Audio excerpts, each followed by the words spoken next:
আসসালামু আলাইকুম।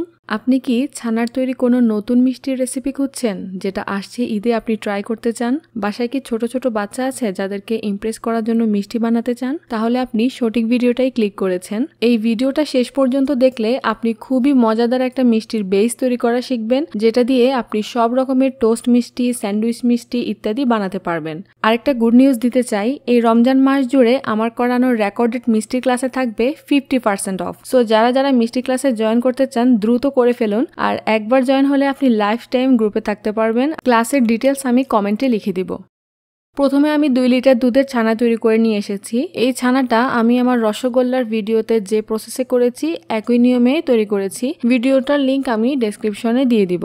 আমার লাগবে 2 কাপ ছানা। আমি জানি আমার 2 কাপ ছানার জন্য 2 লিটার দুধ লাগবে, কারণ আমি জানি আমার এখানে মিল্কটা কেমন। যাদের দুধে মালাই কম হয় তাদের 2.5 কেজি দুধ লাগতে পারে। প্রথমে ছানাটাকে ভালো করে মসৃণ করে মথে নিতে হবে, যাতে ছানার মধ্যে যে ছোট ছোট দানা আছে সেগুলো পুরোপুরি মিশে যায়। ছানাটা যখন একেবারে মসৃণ ক্রিমের মতো হয়ে যাবে তখন আমরা বাকি উপকরণগুলো মেশাবো। একটা বাটিতে নিয়ে নিচ্ছি 4 চা চামচ ময়দা।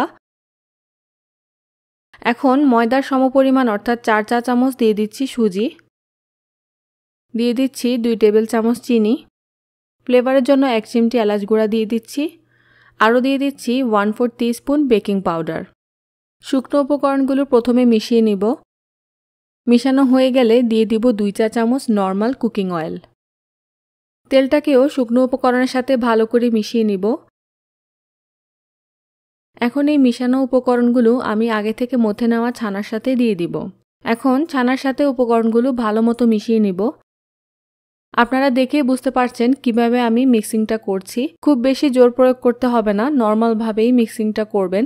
আর খোলামেলা ছড়ানো জায়গায় এই কাজটা করতে অনেক সুবিধা। ভালো মতো মেশানো হয়ে যাওয়ার পর মিষ্টি যে সাইজে বানাতে চাই সেই অনুযায়ী ছানাটাকে প্রথমে ভাগ করে নিব। তারপর হাতের তালুতে নিয়ে প্রথমে লম্বাটে শেপ দিয়ে তারপর প্রেস করে এরকম একটা ওভাল শেপ দিয়ে নিব।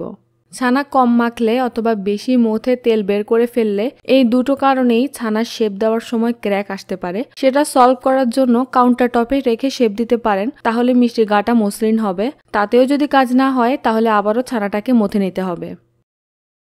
আমি আজকে 2 কাপ ছানায় স্ট্যান্ডার্ড সাইজের 16টা মিষ্টি করেছি। মিষ্টিটা বানানোর পরই কিন্তু শিরাতে দিয়ে দিতে হবে। আমি ভিডিও করছি বিধায় এভাবে স্টেপ বাই স্টেপ দেখাচ্ছি, কিন্তু আপনারা মিষ্টি বানানোর সময়ই শিরাটা বসিয়ে দিবেন। একটা 32 সেন্টিমিটারের শ্যালো পট নিয়েছি, এর মধ্যে দিয়ে দিব 4 কাপ চিনি। এই মিষ্টিটার ক্ষেত্রে একটু ছড়ানো পাত্র নেবেন, যেহেতু এগুলো চ্যাপ্টা হবে তাই একটু বেশি জায়গা তো লাগবেই। দিয়ে দিচ্ছি 3 কাপ পানি। যতটুকু চিনি নেবেন তার থেকে 1 কাপ কম পানি দিবেন।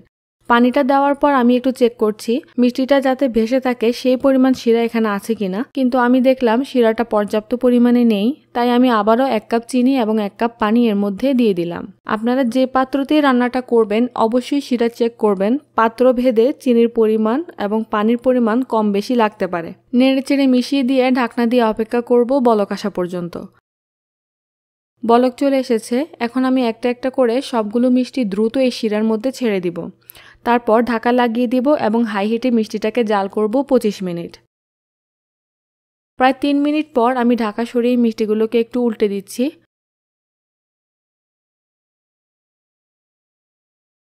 তারপর আবারও ঢাকা লাগিয়ে দিলাম। মিষ্টিটা জাল করার সময় অন্য চুলায় অবশ্যই পানি বসিয়ে রাখবেন, কারণ একটু পরেই মিষ্টিগুলোর মধ্যে একটু একটু করে গরম পানি অ্যাড করতে হবে। মিষ্টিটা জাল হচ্ছে 10 মিনিট হয়ে গেছে। চুলার আঁচ বেশি থাকলে এই 10 মিনিটে মিষ্টিটা ফুলে যাবে। যাদের চুলার আঁচ কম তাদের 15 মিনিটও লাগতে পারে, কিন্তু 10-15 মিনিট হওয়ার আগে কখনো পানি অ্যাড করা যাবে না। 10-15 মিনিট হয়ে যাওয়ার পর থেকে পানি অ্যাড করা শুরু করতে হবে এবং শিরাটা পাতলা করতে হবে। 10 মিনিট পর আমার এখানে শিরাটা অনেক বেশি ঘন হয়ে গিয়েছে, তাই আমি এখানে 2 কাপ ফুটন্ত গরম পানি দিয়ে দিচ্ছি।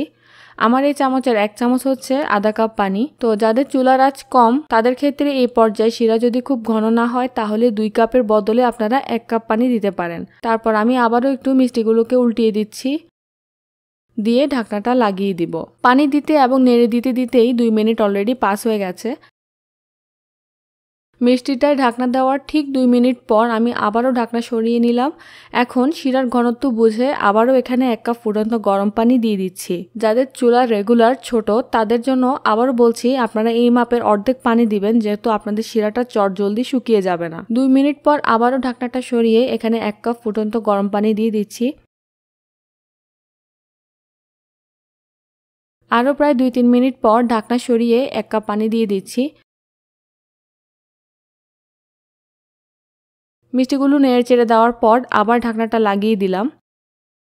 আপনাদের কাছে আমার একটা রিকোয়েস্ট, আপনারা আমার ভিডিও কখনো টেনে বা স্কিপ করে দেখবেন না, এতে করে অনেক ইনফরমেশন মিস হয়ে যাবে। আর একবার দেখা স্টার্ট করলে শেষ হওয়া পর্যন্ত দেখবেন, এতে করে আপনাদের অনেক অভিজ্ঞতা বাড়বে, অনেক কিছু শিখতেও পারবেন। আরও 2 মিনিট পর ঢাকনা সরিয়ে আবারও 1 কাপ ফুটন্ত গরম পানি দিয়ে দিচ্ছি। চামচের উল্টো দিক দিয়ে এভাবে মিষ্টিগুলোকে একটু নেড়ে দিব।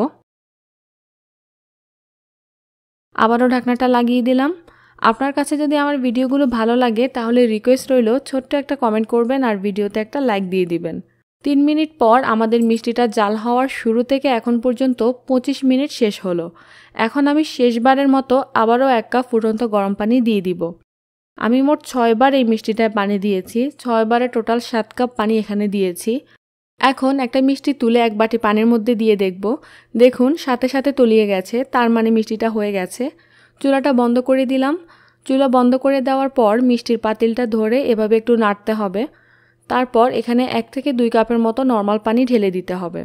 পানি ঢেলে দেওয়ার পর দেখবেন মিষ্টিগুলো ডুবে যাবে। এখন এই মিষ্টিগুলোকে শিরার মধ্যে সারা রাতের জন্য রেখে দিব। মিষ্টিটার সেকেন্ড স্টেপে আমরা বানাবো ক্ষীর বা মালাই। সেজন্য একটা পাত্রে নিয়ে নিচ্ছি 1 লিটার দুধ।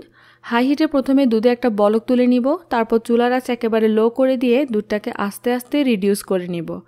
দুধটা এখন অনেকটাই ঘন হয়ে গেছে, একেবারে সরসর হয়ে গেছে।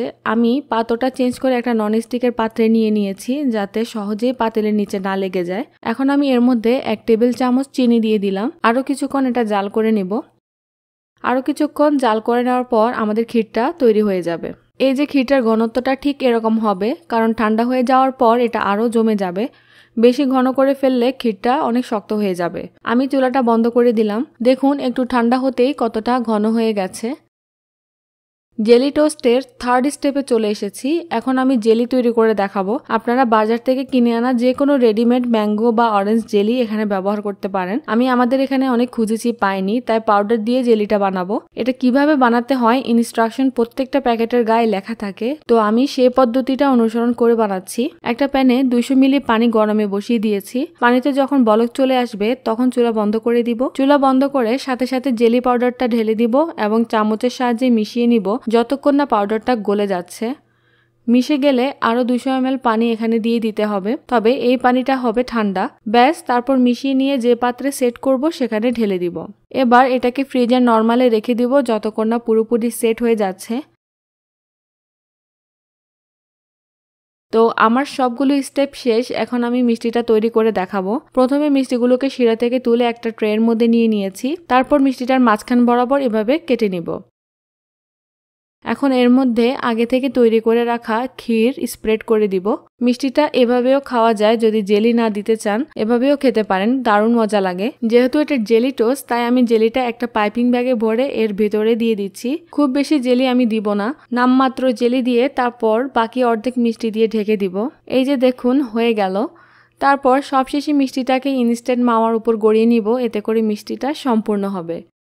এভাবে আমি সবগুলো মিষ্টিকে কেটে দুভাগ করে ভিতরে ক্ষীর দিয়ে কিছুটা জেলি দিয়ে তারপর সবশেষে মাওয়ায় গড়িয়ে একটা প্লেটের মধ্যে সাজিয়ে নিব।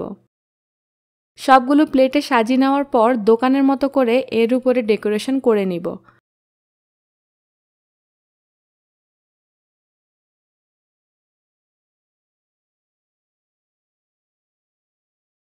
ব্যাস, আমাদের জেলি টোস্ট মিষ্টিটা সার্ভ করার জন্য একদমই রেডি। এখন আপনাদেরকে একটা মিষ্টি কেটে দেখাবো। মিষ্টিটা অনেক বেশি সফট এবং জুসি হয়েছে, আর খেতেও আলহামদুলিল্লাহ অনেক মজা হয়েছে। আশা করছি আজকের এই রেসিপিটা আপনাদের কাছে ভালো লাগবে এবং আপনাদের বাসার বাচ্চারা অনেক পছন্দ করবে। অবশ্যই বাসায় একবার বানাবেন আর কেমন লেগেছে আমাকে জানাবেন। সবাই অনেক অনেক ভালো থাকুন, সুস্থ থাকুন, এই দোয়ায় বিদায় নিচ্ছি। আসসালামু আলাইকুম।